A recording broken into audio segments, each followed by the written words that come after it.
pessoal, meu nome é Franciane França, eu sou engenheira agrônoma e faço parte da equipe técnica da COPSEB. Continuando com nossa videoaula, contaremos com a participação de Daniel Dourado, que é engenheiro agrônomo, especialista e consultor em agroecologia, agrohemopatia e produção orgânica. E ele nos tratará nessa videoaula sobre como corrigir a acidez do solo através da calagem. Daniel Dourado, sou engenheiro agrônomo, trabalho 40 anos com extensão rural, assistência técnica, extensão rural aqui no estado da Bahia. As regiões que chovem mais têm problema com acidez.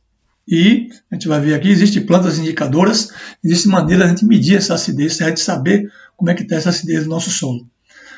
Então hoje eu vou falar sobre o porquê corrigir a acidez do solo, como saber se meu solo está ácido ou não, de que maneira eu posso perceber isso, de uma maneira prática, de uma maneira também do análise química de laboratório, qual a quantidade de calcário que eu vou utilizar se tiver necessidade de correção, tipos de calcário mais utilizados e mais recomendados, quais as formas de aplicação de eu fazer essa correção do solo, de eu fazer essa prática que a gente chama de calagem, que época eu devo aplicar esse calcário para ele solubilizar, diminuir essa acidez, neutralizar o alumínio que é tóxico para as raízes. Então tudo isso a gente vai ver. Então a calagem, como eu falei, é o processo de correção da acidez do solo. Então, quando o solo está ácido, ele traz problema com alumínio e com manganês que se tornam tóxicos. O alumínio é um mineral muito presente nos solos tropicais e ele compromete o desenvolvimento das raízes. Então a calagem tem essa função também de não deixar esse alumínio e esse manganês se tornarem tóxicos para as plantas. É a correção desses minerais. A calagem vai também promover para a nutrição das plantas e deixar disponível na solução do solo a presença do cálcio e do magnésio, dois elementos importantíssimos para as plantas. O cálcio é quem forma o esqueleto da planta, é quem dá uma epiderme mais grossa para as folhas, até impedindo que os insetos furem muito as plantas. O magnésio está presente na molécula da clorofila, importantíssimo o magnésio. Nossos solos brasileiros são deficientes em magnésio, por isso que nossa saúde também depende muito de magnésio. Eu mesmo tomo magnésio de malato aí para corrigir a deficiência que nossos solos apresentam e nossos alimentos também. Mas vamos... Bom, a calagem não tem somente cálcio e magnésio. Se eu usar o calcário dolomítico, que vocês vão ver, um tipo de calcário, ele tem, além de cálcio e magnésio, ele também tem o enxofre, que é um mineral muito importante para a sanidade dos cultivos, para dar saúde às plantas, evitar pragas e doenças, tanto nas plantas como nos animais. Aumenta a disponibilidade e aproveitamento dos nutrientes. Então é sabido que quando o solo está ácido, ocorre um desbalanço, um desequilíbrio entre os macro e micronutrientes. Esse linguajar técnico aí eu vou traduzir rapidamente aqui. Os macronutrientes são os minerais que a planta absorve em maiores quantidades, assim também como na nossa saúde humana, que a proteína, carboidrato e gorduras. Nas plantas significa nitrogênio, que é o responsável para as plantas crescerem, ficar viçosas, verdes, o fósforo, que é importantíssimo na parte reprodutiva, na parte da frutificação, e o potássio, que significa a parte da qualidade dos frutos, do sabor dos frutos, do melhor aparência dos frutos, tem a ver com o potássio. E o cálcio e o magnésio também são chamados dois macronutrientes. Esses são os macronutrientes, o enxofre também. Agora, os micronutrientes também são importantíssimos para as plantas, para a nossa saúde também, para os animais, mas as plantas absorvem em menor quantidade, que se chama micronutrientes. É o ferro, né? É o manganês, é o boro, é o cobre, né? O molibdênio, muitos minerais, selênio, zinco, importantíssimos para a nossa saúde, que sem eles a planta fica desequilibrada. Então, quando o solo está ácido, a planta absorve alguns minerais e deixa de absorver outros. Então, por exemplo, se você usa uma adubação muito rica em nitrogênio, o pessoal usa aí na adubação química, por exemplo, a ureia, sulfato de amônio, nitrato de amônio, salitre do Chile. O que acontece? A planta absorve muito nitrogênio e fica deficiente na absorção do cobre. Quando se usa também muito fósforo, a planta fica deficiente em zinco. Quando se usa muito potássio, a planta fica deficiente em boro. Então significa que você vai buscar depois essa deficiência nos fungicidas. Você pode observar que os fungicidas são, a maioria, feita à base de cobre e de zinco. Cobre e de minerais que a planta está deficiente. Então, por que não fazer logo isso na adubação equilibrada? Então, a gente precisa dar os macronutrientes, mas também fornecer os micronutrientes. Então, o enxofre e o cobre, por exemplo, é muito importante para a saúde das plantas. Então, A gente deve evitar essa acidez para que ocorra uma melhor absorção de todos os macro e micronutrientes necessários para as plantas. As plantas, para vocês terem uma ideia, ela precisa de 35 minerais no mínimo para ela fazer uma absorção, uma nutrição completa. E de repente as pessoas estão dando mais, é o NPK, aquele 10, 10, 10, 4, 14, 8, 10, 20, 10 e tal, e está esquecendo os micronutrientes. Por isso, na produção orgânica, a gente dá muita prioridade a uma nutrição equilibrada. A gente não dá só nitrogênio, fósforo e potássio, a gente dá também os micronutrientes, a matéria orgânica, o pó de rocha, a cinza, uma diversidade de outros nutrientes que a planta também precisa para ela ficar bem nutrida e bem saudável. O processo da calagem, do acréscimo aí de cálcio, magnésio e o próprio enxofre, se for dolomítico, ele aumenta também a atividade microbiana, que é importantíssima a decomposição da matéria orgânica e da fixação de nitrogênio por parte das leguminosas. É importantíssimo esse cálcio e esse magnésio. Diminui a fixação do fósforo. Às vezes o solo tem fósforo, mas ele está na forma insolúvel, a planta não consegue retirar esse fósforo. Por quê? Porque o solo está ácido. Então, com a presença da calagem e também da microvida do solo, os micro-organismos atacam esse solo e deixam esse fósforo que estava insolúvel disponível para as plantas. Aumenta também a eficiência dos fertilizantes, então, como eu falei, os fertilizantes ficam mais disponíveis para as plantas, a gente faz essa correção do solo. E como você saber se o meu solo está ácido ou não? Então, eu falei no instante que as regiões mais chuvosas, geralmente os solos são ácidos, porque ocorre muita lavagem dos cátions, né, que são os minerais que têm a carga positiva, e vai ficando mais a presença da hidroxila, do óxido de hidrogênio, que vai comprometendo esse desbalanço aí, deixando a terra mais ácida. Mas outra maneira de eu saber também se minha terra está ácida ou não, algumas plantas são indicadoras. Há pouco tempo eu estava visitando um produtor que está dando assistência a ele, em Lagoa Seca, ali perto de Monte Gordo, no Camaçari, e eu vi logo ali e falei para ele, essa terra aqui está realmente ácida. Veja aqui, a presença aqui do cansanção, a presença aqui do feto, da samambaia, alguns tipos de palmeiras. Então são plantas que já indicam que sua terra está ácida. Mas o melhor mesmo é a gente fazer a análise do solo. Assim como na saúde humana, a gente tira a amostra de sangue, de urina, de fezes, para saber como é que está a nossa saúde, o que é que está presente ali no nosso sangue, se está melhor em glicose, se está fraco em carboidrato, ou em colesterol ou não, parará. No solo a gente quer saber também como é que está a riqueza ou deficiência desses minerais. Então a gente faz o quê? A gente vai fazer uma análise desse solo, vou mostrar nesse instante como é que a gente faz isso aí. Então a calagem, quando você vê falar essa palavra calagem, é a prática de correção do solo.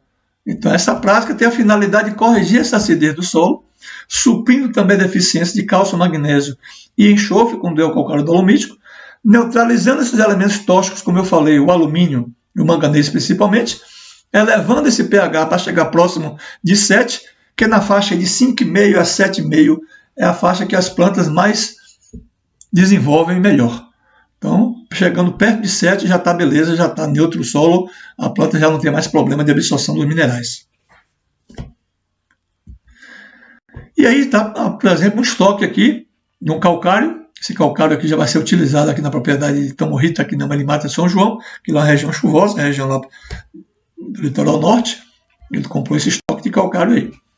Ele também foi buscar lá em Maragogi, perto aqui de Cachoeira, a cidade aqui do Recôncavo da Bahia, as marisqueiras lá, cata muitos desses mariscos aí e tira dentro do marisco o alimento, né? Mas fica esse casqueiro todo aí que é um resíduo. Então esse casca de ostras aí é muito rico em cálcio. Então você pode triturar esse material, cessar e fazer uma correção também como se fosse um calcário.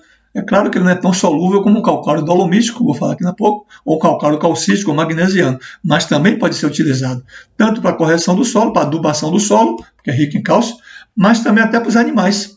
Isso também faz parte da composição do sal mineral para os animais.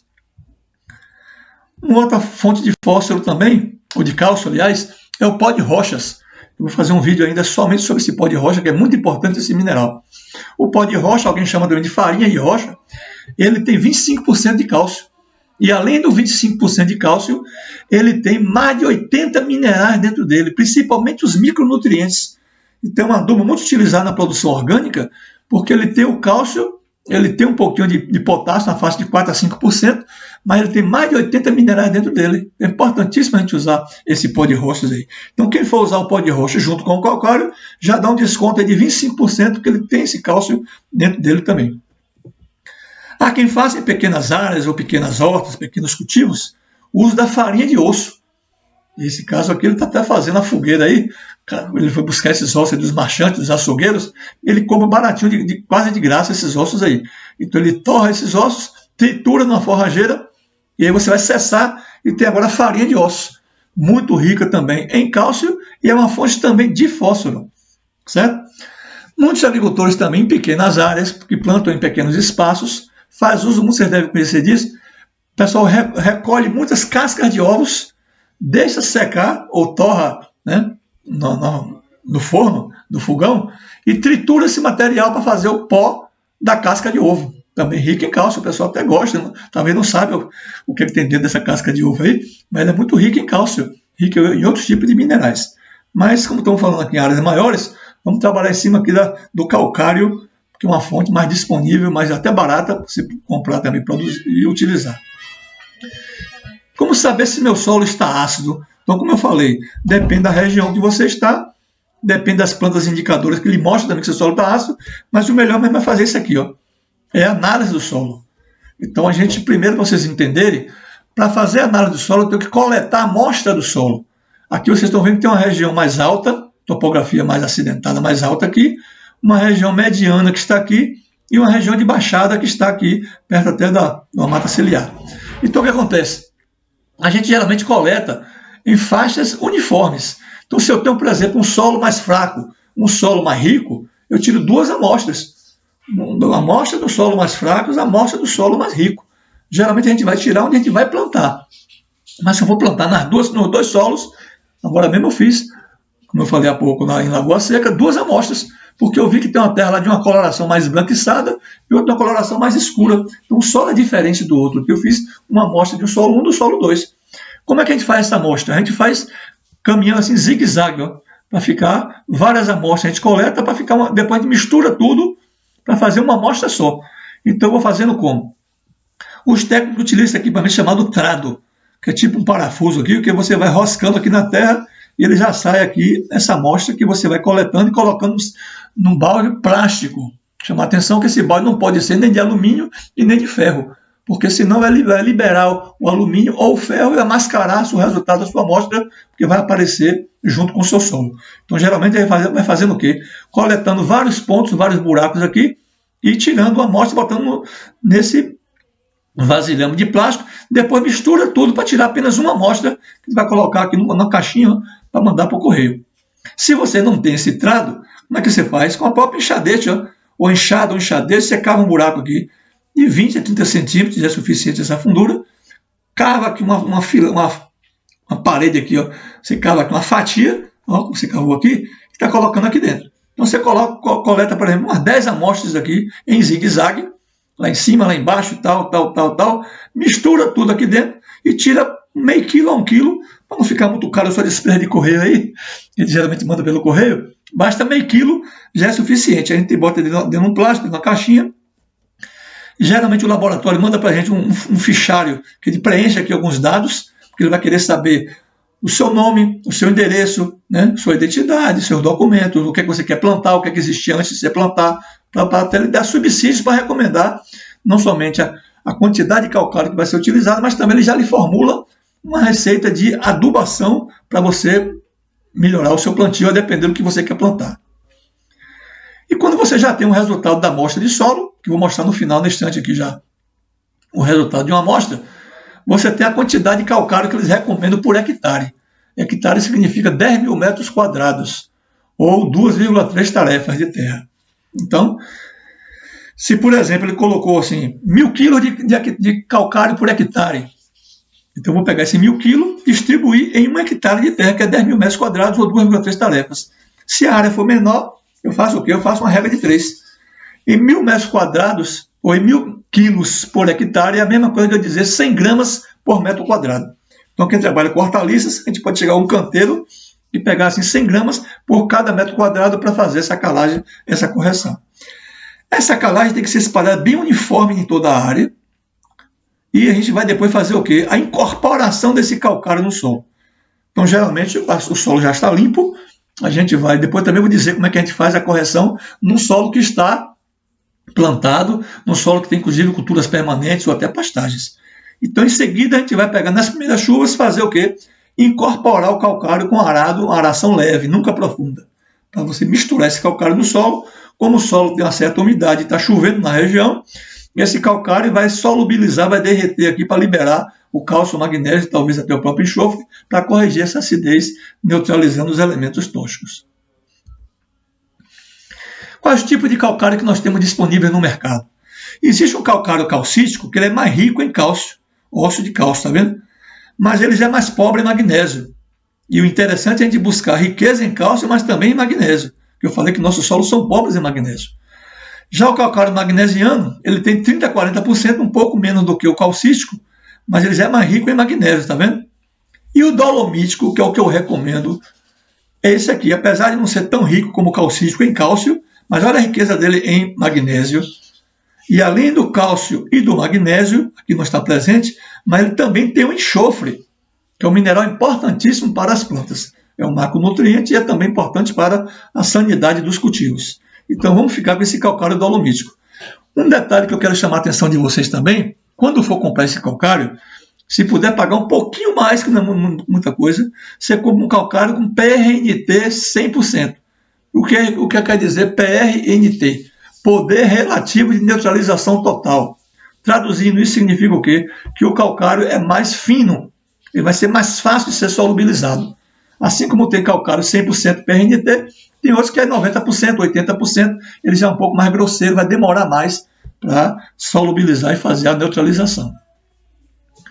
Qual é a época de distribuição desse calcário? O melhor período é no final do período chuvoso, que ainda tem molhação no terreno, antes do plantio seguinte. Então, por exemplo, se eu planto aqui na região de Feira de Santana, tem uma chuva, na hora que eu quero plantar, eu já podia já fazer a calagem, porque a gente vai dar um tempo, isso aqui fala em 2 a 3 meses antes do plantio, mas você pode esperar no mínimo aí 50 dias. Seria o tempo necessário para esse calcário fazer o efeito de corrigir a acidez. Mas eu posso também fazer no início da estação chuvosa, nas primeiras chuvas, eu faço logo a correção. Para quando chegar as chuvas com mais intensidade, que eu vou realizar o plantio, eu já tive um tempo de antecedência e ele já fez o efeito de corrigir essa acidez. Então é sempre bom a gente fazer antes de plantar. Claro, se você não tem outra condição de já plantar logo em seguida, você vai fazer, mas não está corrigindo a acidez como o desejado. Então é bom você fazer isso antes de plantar, com uma certa antecedência, no mínimo de 50 dias. Deve ser aplicado em dose única, então a recomendação que o laboratório mandar, você deve fazer de uma vez só. Mas a gente vai ver aqui cultivos permanentes que você não pode fazer no solo para incorporar. Aí você pode usar uma quantidade menor, geralmente 1/4 dessa quantidade, mas nesse momento eu explico aqui. Então a gente deve despejar uniformemente para não ficar uma área mais com calcário, eu estou com menos calcário, então a gente faz um balanço perfeito para corrigir o solo na quantidade que o laboratório recomendou. Como é que eu aplico esse calcário? Então esse calcário vai ser jogado a lanço em toda a área de maneira homogênea. Isso pode ser feito com a máquina, o maquinário, que tem disponibilidade em áreas maiores, tem maquinário que espalha o próprio calcário, uma espalhadora de calcário. Quem tem áreas menores, coloca em cima até de uma carroça e vai jogando com a pá na área toda. Ou então divide vários sacos ou vários carrinhos de mão e vai despejando uniformemente, para não ficar, como eu falei, uma área mais carregada ou outra menos com calcário. Após a implantação da cultura, a aplicação deve ser feita em cobertura. Então, se você já tem uma cultura implantada e você não vai desmanchar ela, não vai passar arado por cima, você vai ter que jogar em cima onde ela está plantada. Então, você vai colocar nas faixas de cultivos ou em volta, né, das plantas, como eu vou mostrar aqui a pouco. Nesse caso aqui, que a gente não vai fazer a incorporação, é recomendável você não usar tudo de uma vez só. Então você aplica parceladamente 1/4 a metade desse calcário, no outro ano você repete. Porque não vai ter uma boa solubilidade, não vai ter uma boa absorção, porque você não fez a incorporação. Então pode ser feito em suco de plantio, já que a área já está plantada, ou em faixas para suprir também essa adubação, que também aqui é uma adubação de cálcio e magnésio, não só correção do solo. Pode ser feita manual, mecanicamente, como eu falei, e geralmente a gente incorpora numa profundidade de até 20 centímetros, que é onde as raízes exploram mais o maior volume de solo. Se você já tem uma área e você não quer desmanchar ela, quiser fazer, por exemplo, um plantio direto, ou fazer um cultivo mínimo, que é jogar o calcário apenas onde você vai plantar nas linhas de cultivos, como por exemplo, agora mesmo eu estou dando assistência a um produtor de mogno, de madeira exótica, madeira de lei, e a gente vai fazer o calcário, já que se ele não puder jogar na área toda, ele não quiser jogar só na faixa do mogno, a gente faz o quê? Primeiro, isso aqui é o que a gente chama de um berço esplêndido, o pessoal chama de cova, a gente chama de berço. Então, nessa primeira camada do solo aqui, se for até 80 centímetros, melhor ainda, mas isso aqui vai gastar mais mão de obra. O recomendável seria 50 por 50, já está bom. O convencional, o pessoal geralmente usa 40 por 40 de lado, comprimento, né, e de profundidade. Mas quanto maior esse berço, melhor para a planta explorar um volume maior de solos. Para a primeira camada do solo, que é a parte mais rica, a gente sempre tira para o lado aqui, ó, de lado, e o subsolo, que é a profundidade, uma camada mais profunda e mais fraca, a gente coloca aqui do outro lado.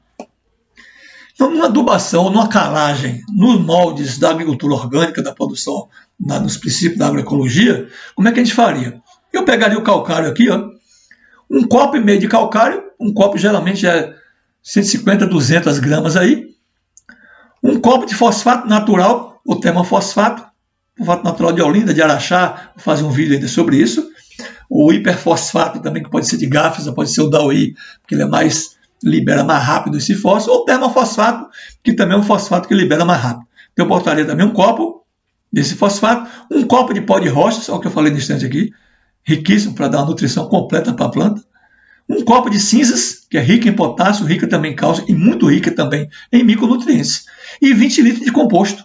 Composto, eu também já fiz um vídeo sobre isso, né? Composto orgânico, material muito rico em nitrogênio.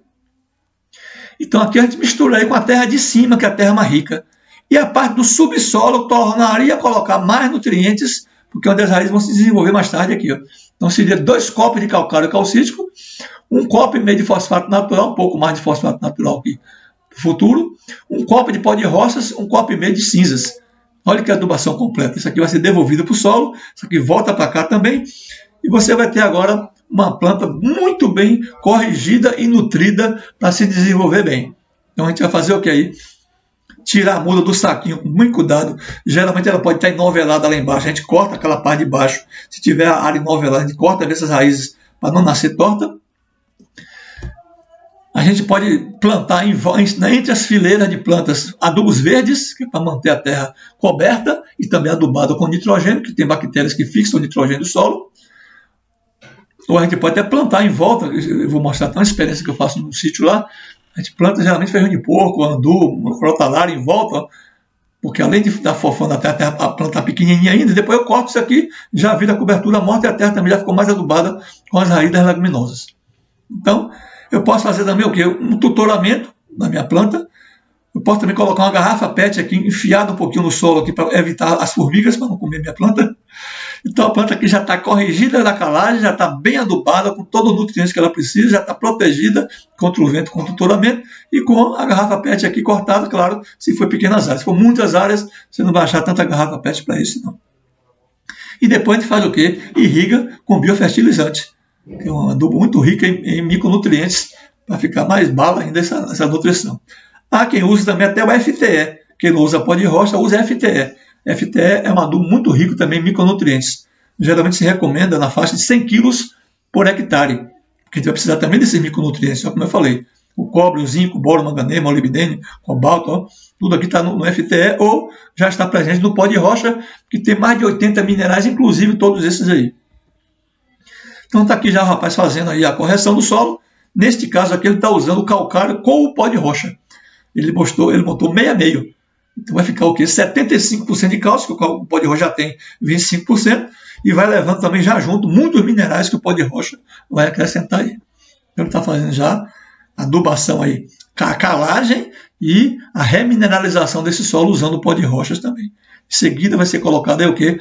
O esterco ou o composto orgânico. Esse material é bom que se incorpore um pouco para solubilizar melhor. Depois se coloca o esterco já curtido ou composto orgânico. Depois observa lá à direita que ele fez a cobertura morta, para depois fazer o plantio depois, em cima dessa cobertura toda aqui, ó, quando é o caso de plantio feito por mudas. Aqui é velho, é um agricultor, meu vizinho lá de Monte Gordo, no sítio que eu tenho ali em Camaçari, e ele está fazendo o quê? Está usando o calcário, está corrigindo o nosso solo lá, fazendo a calagem. E aqui, como eu já tinha algumas mudas plantadas, eu fiz o que aqui? Ó, na saia do cultivo dos citros aqui, eu joguei o calcário também. Ok? Então é isso aí, esse trabalho da correção do solo usando o calcário. Aqui foi um plantio de hortaliça, uma demonstração, uma oficina que a gente fez lá, treinamento prático, no município de Camaçari, no distrito de Monte Gordo. Então a gente está fazendo o que aqui? Preparando os canteiros, já fazendo a correção do solo usando o calcário aqui, ó. E depois vai incorporar esse calcário. E é bom molhar também. Molhar em seguida para que faça solubilização, para que esse calcário derreta mais fácil a própria chuva ou a irrigação, para ele deixar já a liberação do cálcio e magnésio do enxofre para solubilizar e para melhorar essa acidez desse solo. E aqui foi uma análise de solo que eu tinha lá em Central, lá no da região de Irecê. Eu sei que não está muito visível, que vocês podem até dar um print depois aqui, ó. Mas aqui é só mostrar o seguinte, que nessa análise de solo, o pH deu 7,9. Significa a região lá o quê? A região muito alcalina, aquela região não é muito calcária, realmente, aquela região de Irecê. São solos muito ricos, né? Quase não tem necessidade de fazer calagem. Mas observe aqui que o teor de fósforo, como estava baixo, 0,9% de ppm. 0,9, se você for olhar aqui nas referências, ó, fósforo, ppm, ó, 0 a 6 é baixo, então ele não chegou nem a 1, ó. Então ele está muito baixo em fósforo. O potássio já estava muito rico, tinha aqui 120, então o potássio já estava, ó, bem mais alto, está mais alto até do que a própria tabela do laboratório. Mas se você for olhar, o alumínio não tinha nenhum, porque o solo realmente é alcalino, cálcio e magnésio, mas também tem aqui o potássio, ó, já estava baixo, 1,2. Se olhar aqui o potássio, 1,2, ele está baixo. Então significa o quê? Que o laboratório vai me recomendar, e já recomendou aqui, ó, as culturas que eu ia plantar lá: feijão irrigado, cebola e milho irrigado. O que ele me recomendou? Calcário, ó, não precisou, ó, dispensa, porque a terra é alcalina, é 7,9 o pH, não precisou calcário. Mas se você for olhar aqui a recomendação de fósforo, ó, recomendou o que aqui? 80 quilos por hectare para a cultura do feijão, 160 quilos para a cultura da cebola, que é mais exigente, e 80 quilos para o milho. Então como é que eu vou fazer agora para usar essa adubação? Também recomendou o que é o potássio, que estava abaixo aqui, ó. Então ele recomendou potássio, ó. Aqui foi dispensado, aliás, esse potássio aqui, foi mais o fósforo mesmo. Ele recomendou o fósforo e o nitrogênio que estava abaixo. Desculpe aí. Então o nitrogênio recomendou aqui 30 quilos para o feijão, 40 e 50, porque 40 no plantio, depois 50 de cobertura, e depois mais 30 e 60 já também em cobertura. 30 no plantio do milho e 60 depois em cobertura. Então, para vocês terem uma ideia, para finalizar aqui, se ele recomendou, por exemplo, 30 kg de nitrogênio por hectare, você que vai escolher agora qual adubo que você vai usar. O pessoal da agricultura convencional, que eu não trabalho com química, eu trabalho com agroecologia, então lá eles usam ureia, sulfato de amônio, salito do Chile, né? Adubos químicos. Então eles fazem em 1 kg de ureia, quanto é que eu tenho de nitrogênio? Tem 45%. Então significa que em 100 kg eu tenho 45 kg de nitrogênio. Então aqui um saco já dava para atender esses 30 kg que foi recomendado aqui. Mas como na produção orgânica a gente não usa o químico, qual é a minha fonte de nitrogênio? Minha fonte de nitrogênio é o quê? É esterco, é composto orgânico, certo? É torta de mamona. Então a gente usa outro tipo de adubo rico em nitrogênio. Eu vou fazer depois o quê? O uso em cobertura de adubação foliar, que é o biofertilizante, que é o chorume, né? Que é o esterco líquido. Eu uso dessa forma. O fósforo, na produção química, eles usam o que lá? Super simples, super triple, o MAP, o DAP. Mas na produção orgânica a gente usa o quê? Fosfato natural de Olinda, de Araxá. Eu posso usar o hiperfosfato da UI ou de Gáfisa. O da UI é o que vem importado do Marrocos, o Gáfisa que vem importado da Tunísia. Eu posso usar também o termofosfato, que no nome comercial no mercado aí chama Iorim. Iorim é rico em fósforo bastante solúvel e também rico um pouco em potássio. E aqui está recomendando também usar, se fosse o caso, o potássio.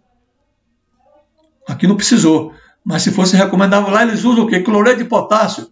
Na produção orgânica a gente usa o quê? O pó de rochas que tem potássio. A cinza, que é muito rica em potássio. Estão compreendendo? Então, na produção orgânica, a gente procura adubos naturais e nada de químico, porque o químico vai matar a vida microbiana do solo, vai, inclusive, trazer mais problema para o futuro, que vai acidificar novamente a terra. Os adubos ácidos, eles acidificam a terra e aí traz problema. E ele tem sal dentro dele, né? Quando eu falo que a ureia tem 45% de nitrogênio, e esse 55% restante é o quê? É um enchimento, e esse enchimento é sal. Vai salgar a terra, acidificar a terra e vai matar a vida microbiana desse solo. Eu já sei disso, eu não uso nada de químico, eu uso A Terra à Distância é uma certo? adaptação das atividades de assistência técnica e extensão rural do Bahia Produtiva, projeto do governo do estado da Bahia por meio da Secretaria de Desenvolvimento Rural do estado da Bahia, executado pela CAR, Companhia de Desenvolvimento e Ação Regional, com recursos provenientes de acordo de empréstimo com o Banco Mundial. Essa modalidade visa dar continuação às atividades de capacitação e apoio para produtores, associações, cooperativas, empreendimentos produtivos e agentes comunitários rurais.